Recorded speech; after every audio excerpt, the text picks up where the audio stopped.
founder and CEO of David Perry & Associates, Incorporated. Thank you for taking part in this National Coming Out Day salute from the National Association of Corporate Directors, Northern California.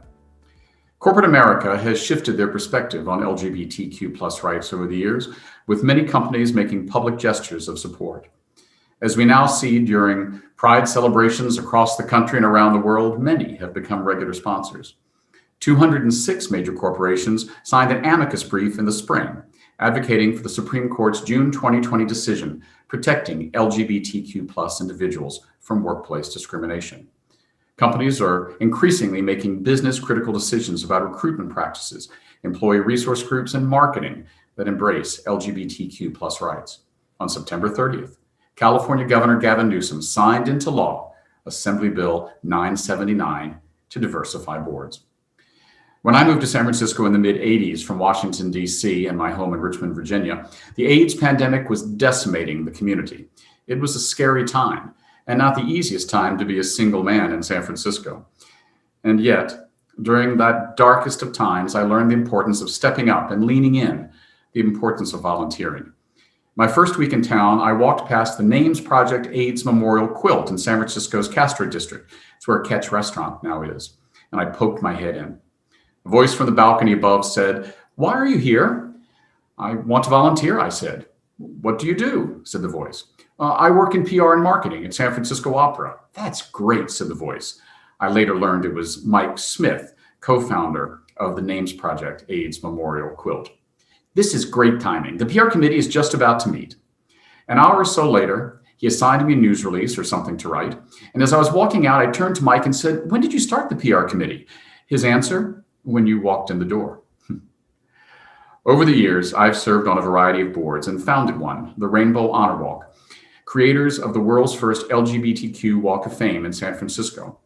As a member of the board of directors for the San Francisco Chamber of Commerce, and through my work with corporate and nonprofit clients over a 35-year career, including the administrations of 7 San Francisco mayors, I know how important it is to not only be out, but to put out one's hand to the next generation of LGBTQ leaders.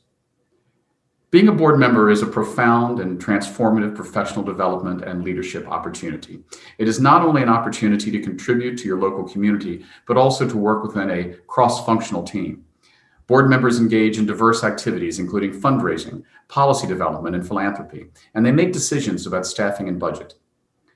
Boards provide an opportunity to engage in advocacy work and for board members to find and utilize their unique voices.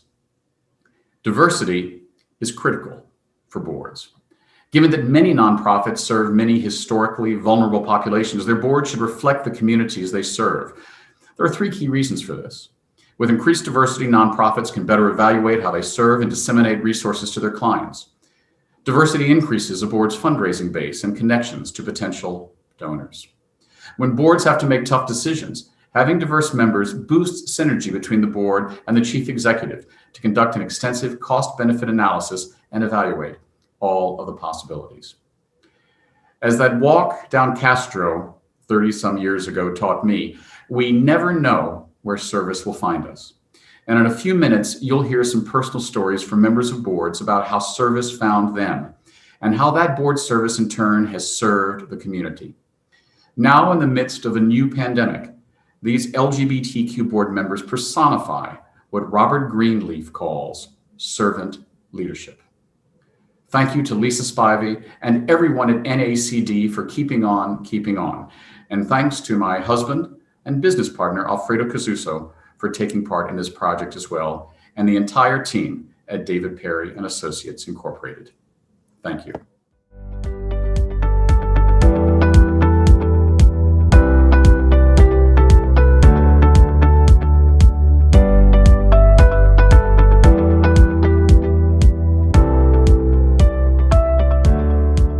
The board of directors can and should play a critical role for the company as it engages around issues of diversity, equity, and inclusion. The reality for many, maybe most companies in this time is that human capital is a critical asset for the company. Before COVID, we would have said the key assets walk out the door at the end of the day. I guess now we say they log off Zoom at the end of the day, but clearly businesses, especially those in knowledge intensive industries, need to be and should be focused on attracting, retaining, and motivating their talent. And as a consequence, I think it makes sense for boards to be very active in many decisions that directly impact inclusion and diversity and equity issues. Obviously, that starts with hiring the CEO, populating the C-suite. It's reflected in the makeup of the board itself and the candidates who are brought forward, and then a range of other decisions and input as it relates to company policies, compensation structure and policy, determination of the workforce composition, ensuring pay equity, a number of topics that compensation committees in particular should be plugged in on. And so I think board members appropriately are and should be asking questions and requiring data from management teams. How are they hiring and retaining and motivating talent? How are they ensuring that companies reflect the communities and other stakeholders surrounding the company, as well as ensuring that the company is protected against the risk of negative perception, negative reality, lawsuits, or other dimensions that can come about from a failure to appropriately address inclusion and related issues.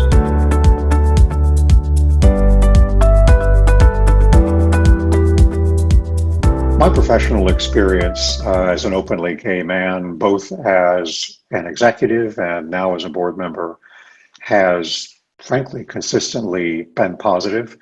I don't think that's an accident. I think that I have attempted to choose and hopefully have been selected by bosses, managers, colleagues, mentors who support diversity, who've advocated for diversity in their own careers. And that has certainly flowed through as I've undertaken board roles and participated in board searches. I think, for example, about in my last executive role, CEO of a publicly traded biotech company who had a very strong commitment to diversity in his leadership team, and who built a leadership team that I was really pleased and proud to be a part of, in which women, people of color, LGBT executives were in fact in the majority in the C-suite in that company, and similarly extended that focus on diversity into building the board. I think as a director, one of the things I've been particularly cognizant of is how important visibility is as a member of the board. I make it a point to come out as early as possible in screening and interview processes, ensuring that my life, my family are not a secret. And if that is going to be a problem for a potential company or board, I'd much rather know that up front. Fortunately, it has not been. And in fact, quite the opposite. I've had some terrific experiences with the companies where I serve on the board. One example that comes to mind, I happened sheerly by accident at the San Francisco Pride Parade a few years ago to happen across the employee resource group contingent from one of the companies where I serve on the board. And that set of employees, both gay and straight allies, could not have been more enthusiastic than to identify, oh, we've got a board member who identifies with our community. And both in person at the event and subsequently through emails and phone calls, received such positive feedback from the employees to know that their demographic was represented at the most senior levels of the company, and in fact, all the way up to the boardroom.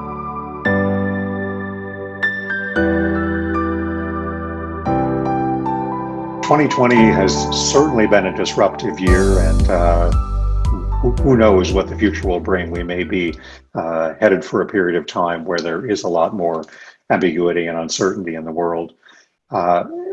Speaking as a board member, I have been really pleased to see the way that the boards I serve on and the boards of the companies I advise have really stepped up to that challenge, I think in a pretty impressive way.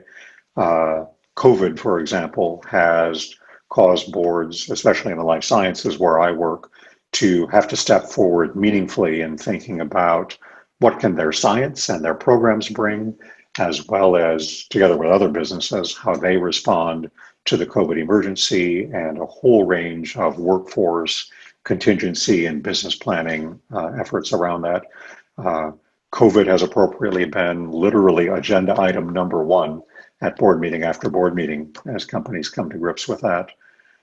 Similarly, visibility and engagement of board members with employees, with leadership team members, especially in this environment where so much of business is being conducted virtually, especially in this environment where issues of social justice, politics are increasingly making their way into companies and into the boardroom. I think it's important for board members to step up, and I've been really pleased to see board members doing that. And also identifying and using the resources available at the board level, policies, recruiting approaches, ensuring that companies are engaging actively with investors and other stakeholder groups on these key issues, and at minimum keeping up with, but ideally getting out ahead of some of the key trends we're seeing in the world. I think there's really a unique opportunity in this window of time for boards to step forward in a way that they might simply not have needed to in the past.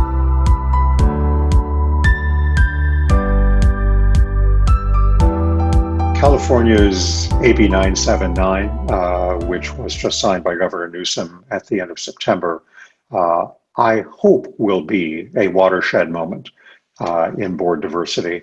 It makes me proud to be a Californian, despite all of the challenges that this state and the nation are facing. And I think 979 has the potential to be important in at least a couple of dimensions. As a quick overview, AB 979 requires that publicly traded companies headquartered here in California diversify their boards to include one or more members of underrepresented communities, which are defined to include representation by race and ethnicity, as well as sexual orientation and gender identity. This is the first time, to the best of my knowledge, that those requirements have been put in place for publicly traded companies at the state level. And I hope that this bill will serve both to further the actual diversification of boards as companies look for a wider pool of candidates and seek to ensure demographic representation in their companies. I also hope that it will serve to move the needle on companies reporting about the demographics of their board.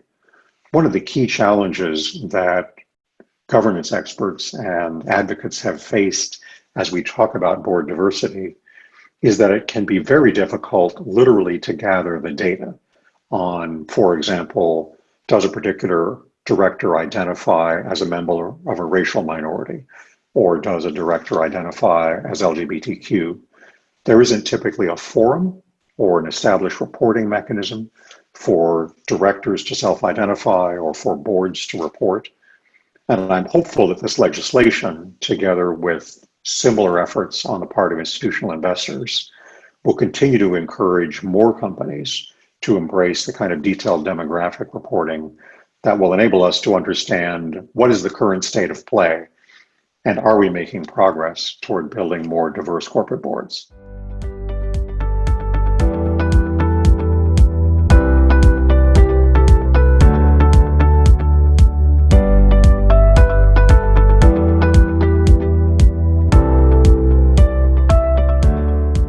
I think an important lever here is transparency and open dialogue and communication. And the good news is that the national dialogue on race has elevated to such a degree that that isn't a hard conversation to broach in the boardroom. And it's a subject that has been top of mind for many corporate directors for many, many years. And so the current dynamics just amplify that importance. So I think it's about transparent and open dialogue, bringing the issues out on the table, and importantly, linking those issues to the business strategy of the enterprise and how diversity and representation actually fuels the success of these organizations, we know that companies, boards of directors that have a higher commitment to diversity outperform those that don't.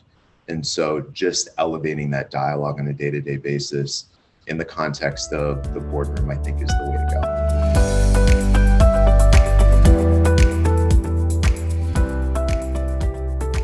Well, the tech sector actually, in its current form, is a pretty recent phenomenon.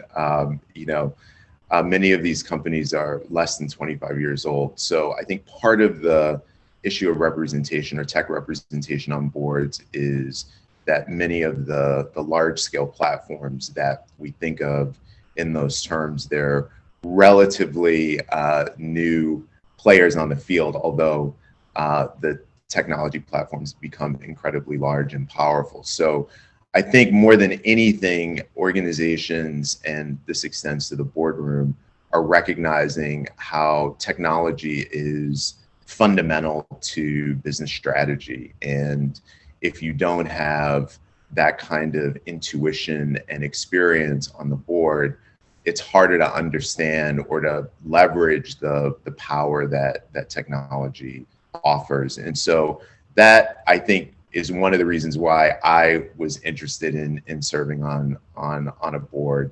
And I think that's why you're seeing a lot of corporate boards focused on tech exec recruitment, because they recognize the importance that technology represents for the go forward strategy. So it's been an exciting ride for me, and I think we'll see a lot more tech representation over the coming years.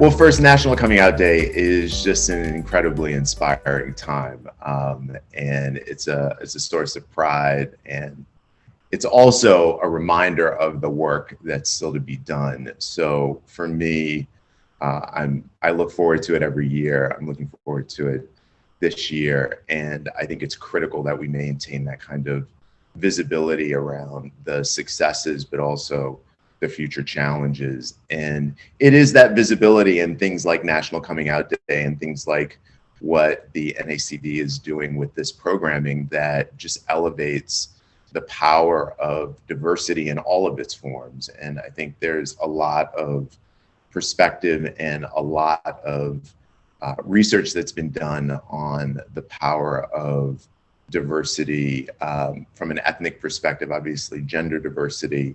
I think we will continue to see that different categories of diversity will continue to elevate, and thinking about LGBTQ plus representation on boards, it's another way to bring in a powerful point of view, a different point of view that can often make the difference in terms of how organizations think about going to market, think about cultivating relationships with their customers, et cetera. So I am hopeful and feel confident that National Coming Out Day will continue to push the envelope around that visibility, and by extension, increase the representation on boards of directors.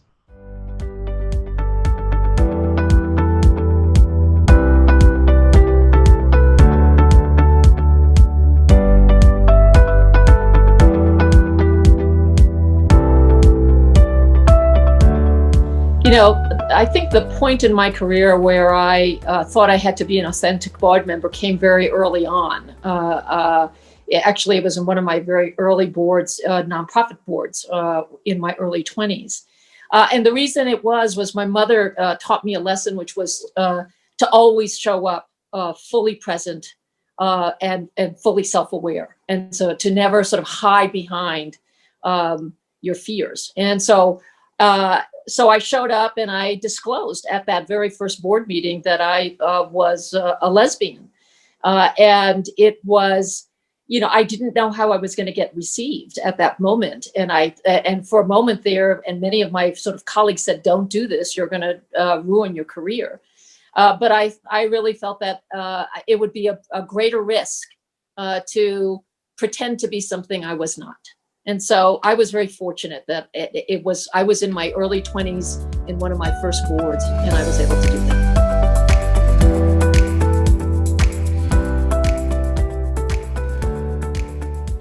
As not only an openly gay, lesbian member of a board, but I'm also Latina and mixed race.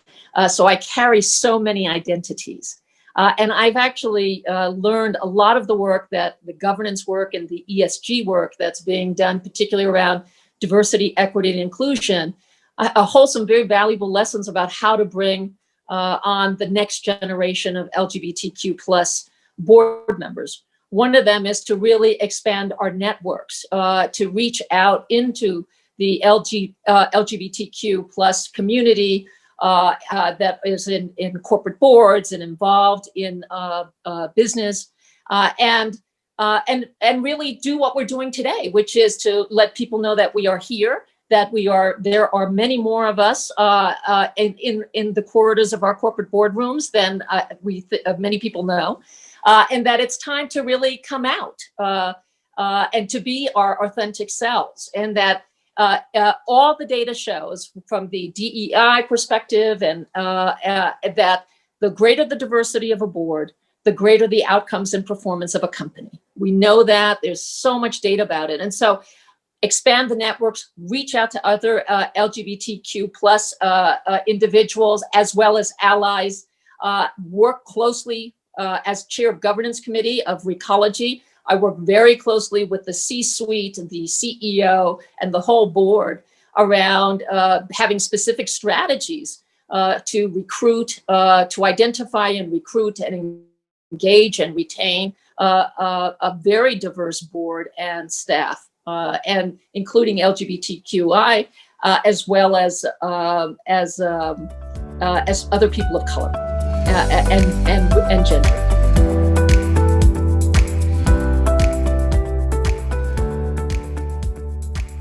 Recology has leadership there with Mike Sangiacomo, who's our CEO, and Dennis Wu, who is our board chair, independent board chair lead, of fighting for the rights of people of color, women, LGBTQ plus, individuals. And so this is part of their DNA.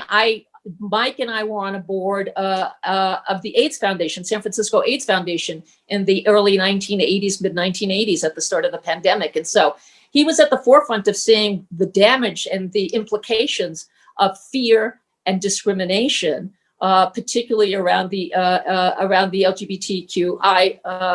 LGBTQ plus community. And so we got to experience that together. And so he has always brought those values to how he does his hiring, how he runs Recology, how he recruits board members. And Dennis as well has been an outstanding partner with Mike around really asserting and putting forth a priority for diversity of every type and form. So, when I joined the board of Recology, there were two of us that were LGBTQ plus, Larry and myself. There were two Asian members of the board. There was an African-American male member of the board.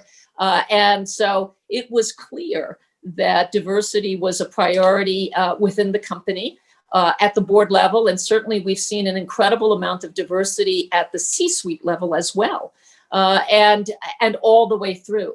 And the way we know this is not only do we hear their words, but we, at every single board meeting, we get the data that shows what's happening around metrics of outreach, inclusion, retention, pay equity, and so forth, related to issues of diversity, particularly for the LGBTQ plus community, but also for the DEI communities of color, as well as men and women. So this is their tradition. They have an incredible track record in the community as well as at the board level, and it's who they are. It is part of their core values and identity as individual leaders, and it's part of the core values and identity of the company, Recology, and which is why I'm so proud to be a board member.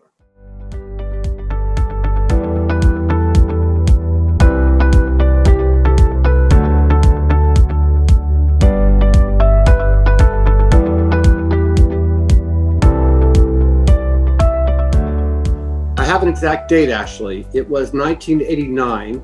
My partner of 8 years, Joe McCann, contracted AIDS. And we found out he had AIDS coming back from a trip to Paris. When I got back and it was clear that we were going to start an 18-month journey, I immediately went to the chairman of our company at the time and told him, and I was in senior management, I was executive vice president at the time, and I told him, I just made a statement to say, look, my partner of 8 years has AIDS. We've never had this discussion, but I am gay. I'm in a committed relationship, and I expect your full support. And that was not even a question. It was really a demand. And fortunately, I'm able to tell you that he stepped right up. In fact, in the long term, he ended up being a great advocate and philanthropist in that area. So that it turned out to be a very important moment for me. Prior to that, I had been pretty much closeted. So it took an act of AIDS to really bring me out.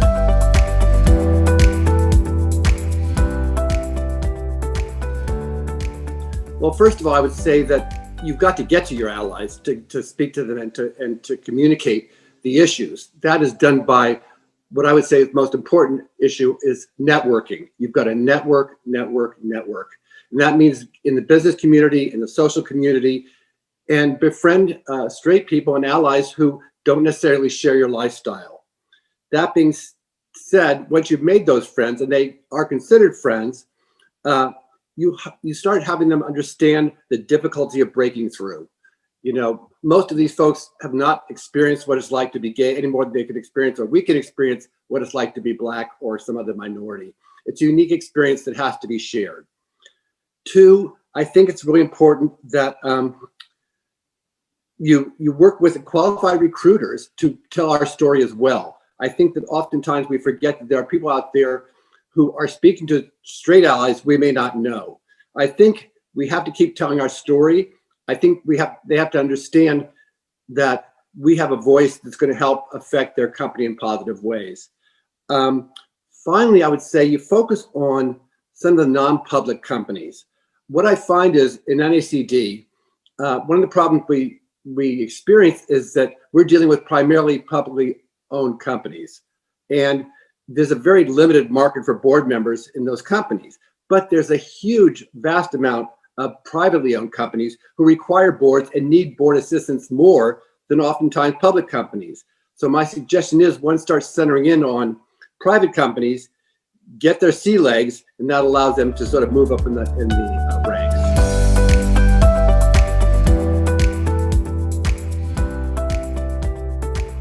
Well, as you know, I sit on the Recology board, and I'm very fortunate to be working with Dennis Wu, who's an amazing board chair, and Mike Sangiacomo, our CEO, who listen to the board members and give us all equal weight in decisions that are made that affect our company.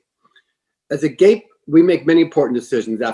As an example, we're going through the wildfires right now in California, Washington, and Oregon, all where we have locations. This impacts our staff, it impacts the employees, it impacts our customers, and it impacts our revenue. That being said, as an LGBTQ person, I think what we look at right now is the issue of diversity of the organization. You know, we are a business, the waste management business has historically been dominated by males, and in many cases, white males, certainly in senior management. With my colleague, Debbie Alvarez-Rodriguez, we really brought to the fact that we felt it was important that our company reflect on all levels the diversity, which is our city, San Francisco, and the diversity of the states in which we are represented. They've taken it very seriously. We have undergone a great deal of diversity training. We are also out virtually seeking people, minorities, and for positions where we would have potentially filled them internally. We're actually looking externally if it is necessary to bring in the best talent in the various minority groups. So I think that's made a big difference.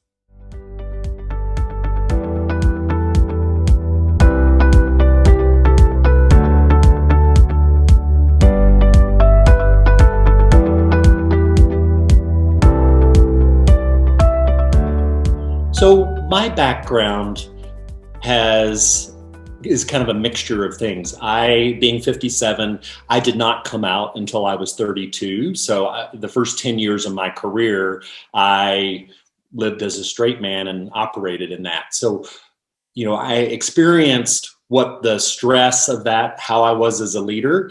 And that really informed some of my later development and growth when I finally did come out.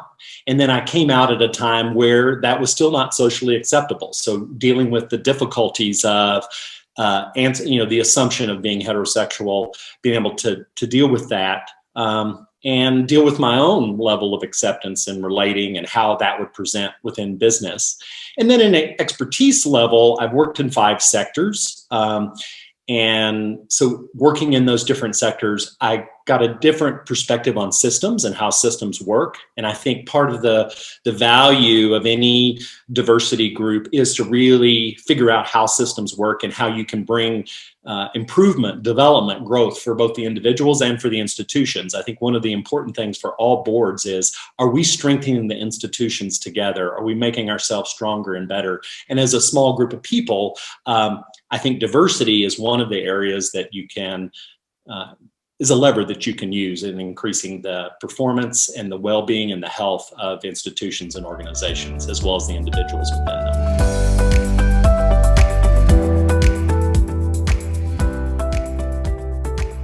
Within the biotech field, it is dominated by very highly educated folks. And so I do see more inclusion of LGBTQ people.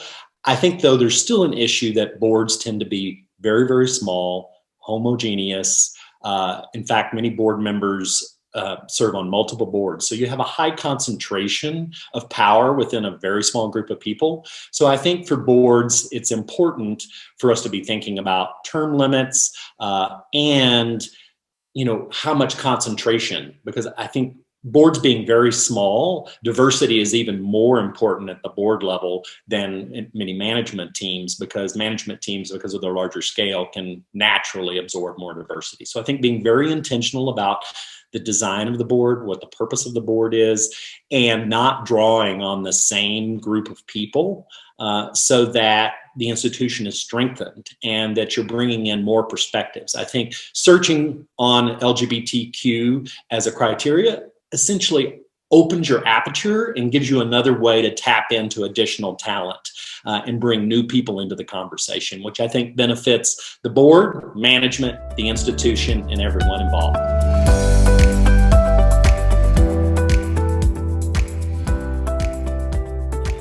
There are many ways that board members can bring their experience to help benefit management. I think it's important that there is a good relationship and rapport, and that there's an understanding about what the role of the board is, and that there's alignment between that, so that there is not more tension brought out, but that we can learn and grow where there are difficulties. And so I think creating an environment, particularly between management, which is a closed hierarchical system, can the board bring in other perspectives and be a counterbalance to that concentration of power that happens within management, and to bring more curiosity, more openness, other ways of thinking about it. Because one of the features of a management structure is people get alignment with the leader. That's one of the core principles of performance within organizations, so that they can get things done and drive for results. And so what is the counterbalance? And I think a diverse board, a board that is bringing a wealth of experiences and different perspectives, can help management grow and develop.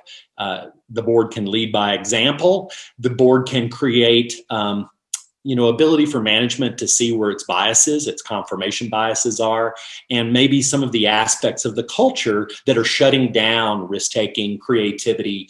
Every management culture, there are positives to it, and then there are counterbalances to that. And so I think the board can be a counterbalance and can help management see where its development edge is, and to create the incentives and the accountability for management and the organization and the institution to be continuously improving, not complacent, not arrogant, not bureaucratic, but accountable and constantly improving and growing.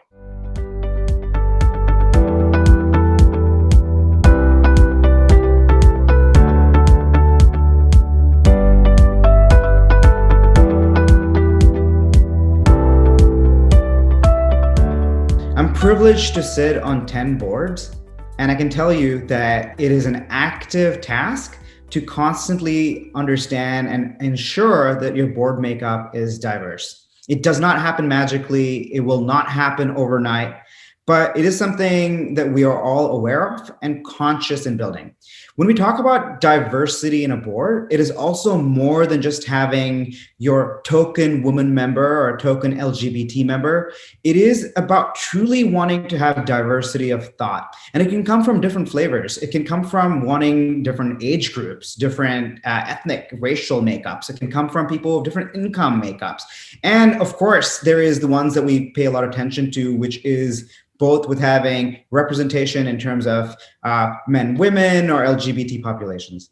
And the best way to start doing that is if you don't have someone within your own network, it's okay. Ask someone, use a recruiting agency to help you find that diverse board member, bring on people as advisors, or think about the population you're serving and try and see if you can tap into that in order to expand your board. Again, it's not going to be easy. And it's not going to be the first person you know. So be prepared for like some amount of work. And what I can tell you is it will absolutely be worth it because the quality of conversations we have in our board meetings are absolutely way better than if we didn't have these individuals present.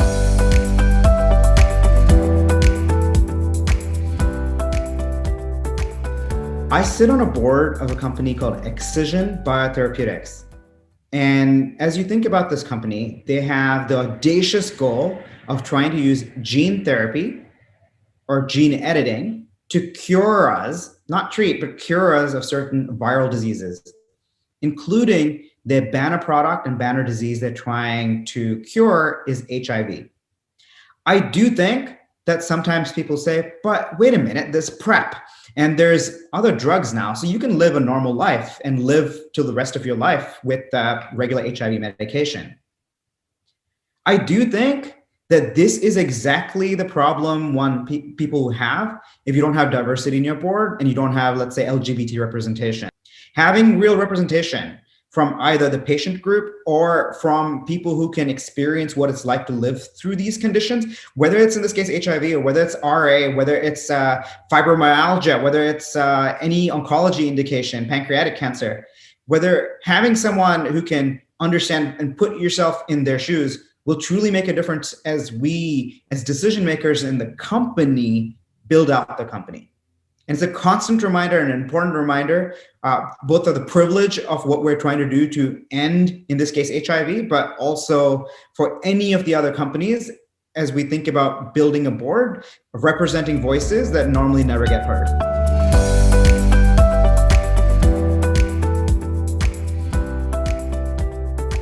I think that the Silicon Valley culture today is one where everyone understands the value in having diverse boards, and yet there is sometimes a lot of words that demonstrate that you want to do something and there's inaction. Or on the other hand, there is action and then there's criticism. I'm going to take a very different answer in this than what most other people would say.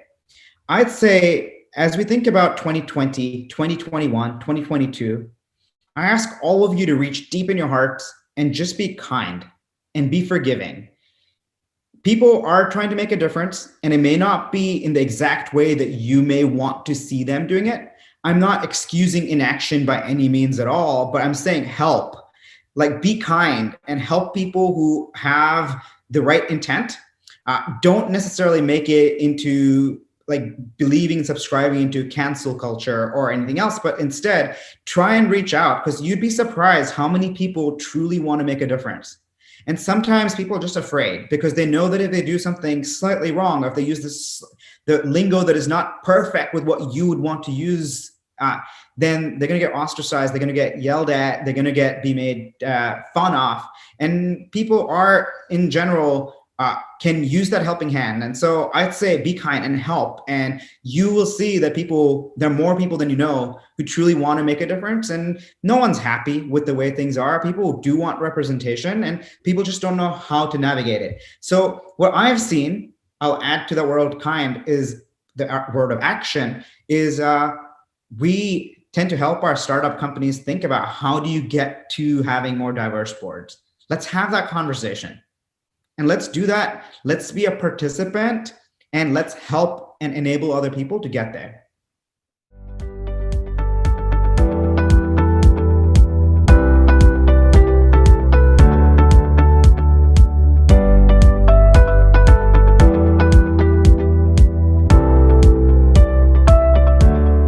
I have to admit, I've never met anyone quite like me in a boardroom.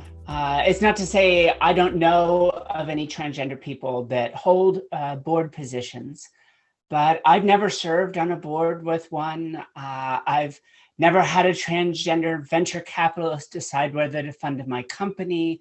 Of course, as far as I know, there's no one in Congress for me to go chat with about this. So it's pretty unique to be open and serving not just on my boards of my own companies, but to be an outside director brought in because people saw I had value in what I understood about this world, what I understand about artificial intelligence, that frankly outweighs how strange I am, because I think that there's a lot of fear still today, a lot of fear, a lot of a sense of risk in bringing in someone that's different. I think it harms boards at all levels that they aren't willing to embrace people that don't look like they were cut out of a board catalog from 100 years ago. I saw a board of a company recently. If you just thrown mutton chops on it, it looked like it could have been out of the Gilded Age. So, being transgender, openly so, and having the privilege of providing governance and insight to large organizations is still very rare. I know I'm not the only one, but it is an extremely small group.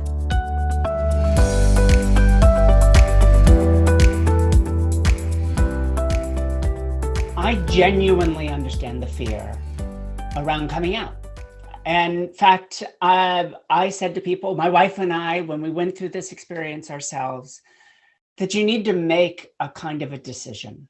You need to push as hard as you can without breaking something crucial in your life. Having said that, being someone like me, someone who's visible, someone who has financial safety and some degree of notoriety, if not popularity, means you have a responsibility. So I would never question anyone's choice about whether they come out or not, but understand that being visible, being a role model for other people is a profound impact on their life. You're not only potentially making your life better if you can push to be open about who you are as quickly as possible, you are signaling to an entire generation of people, starting with your own and pushing through all of the generations afterwards, that being you is right. And we actually here at my lab have new evidence showing exactly that impact. The way that people make choices in their lives and in their careers is fundamentally influenced by seeing that someone like them has also been successful, has also made an impact on the world. You're a role model. And if you can take it, you have to be out.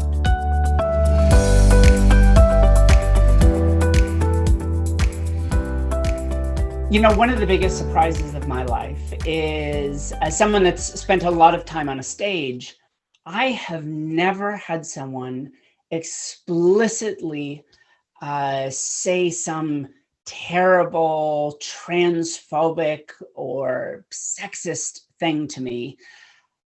But I have had plenty of instances where people clearly didn't understand. Even people that you might think would understand in a deep intrinsic way. I've had gay men come to me and say, "Oh, you're transgender. I've done drag before also." And there's a part of me that's not so thrilled with hearing a story like that, because I've never done drag in my entire life, not even in the sense that they meant in the most positive sense. So there is a lot of presumption, and there are so many times when people say things that are inelegant or just plain stupid. And there's a moment when you've got to be Jackie Robinson and just sit back and be tougher than they are and take it, be understanding. And there are times when you need to tell people that they're wrong. And it's a hard thing to know those right moments. But it's been part of my experience serving on boards that almost everyone there wants to arrive at a solution that moves their company forward. And while they may have strong opinions that differ from yours, all they really want to know is that you can bring something positive to the table. That doesn't mean they're always going to be elegant or eloquent or even thoughtful when they talk about issues of gender and sexuality. But it means that there's a starting place where you can share an experience. What I've learned, one thing, is to always let people show who they are first. I once gave a talk in Malaysia, in Kuala Lumpur, and at the end of the talk, this old man stood up wearing this all white garb that just in my mind, his big long beard, it screamed Islamic fundamentalism. And I thought this was just going to be the end. This would finally be the time when someone says something terrible. And he said, I read about you before the talk. You're a hero. And that was amazing. Let people live up to your expectations before you attack, before you fall into the pit of drawing the worst out of people.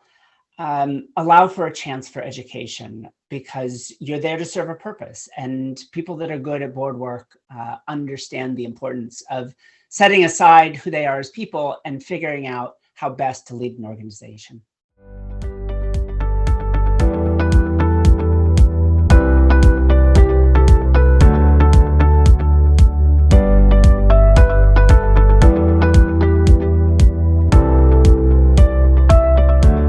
When I started the San Francisco Foundation, I had, prior to that, been the director of health, where I served at the pleasure of a health commission that was appointed by the elected mayor in San Francisco.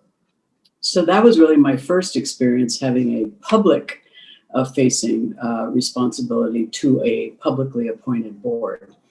And that was, it was an important experience, mainly because it's in a public sphere where most public companies are in private spheres in terms of most of their deliberations. And so you really think about accountability and transparency and clarity of communication in a very deliberate and intentional way. And that was really my first experience. And then moving to the San Francisco Foundation, frankly, I just was incredibly blessed to have worked with very experienced community leaders and business leaders who were the board of directors of the San Francisco Foundation. A very small board, a self-appointed board, but one that all of the board chairs that I worked with had tremendous experience both in the public space and in the private space. And really, I learned a ton about governance from them.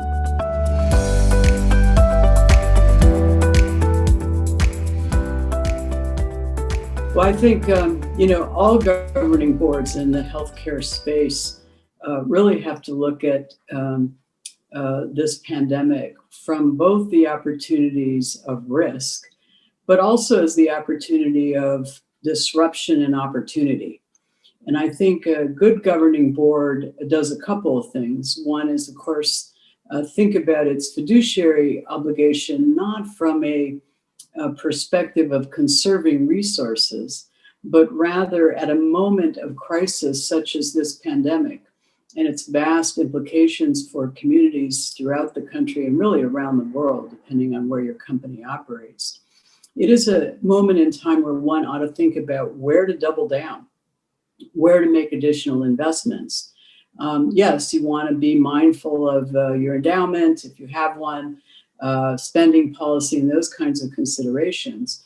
But it's much more important, I think, for boards of directors to think about what the opportunities, what the strengths of the organizations that they oversee have, and how to deploy those strengths at a time when there is so much disruption in healthcare. The ACA, the California Healthcare Foundation, was quite instrumental in its implementation in California. I would argue the implementation in California was in some ways the lead train for the ACA. Everything from regulations to implementation to policies.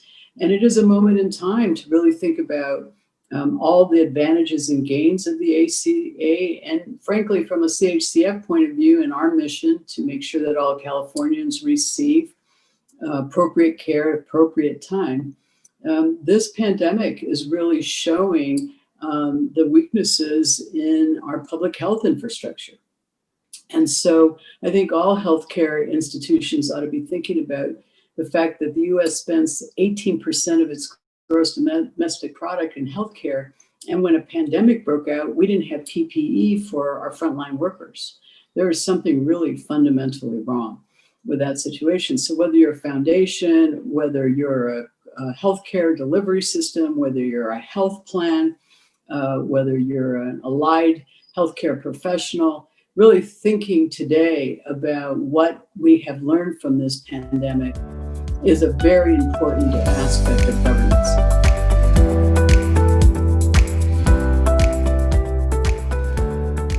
I think that the way I think about serving in governance roles is really threefold. One, believe in the company, believe in its fundamental business model, believe in what it is you're trying to achieve. That's one. Two, I tell people, it's very important that you both trust, respect, and enjoy working with other board members.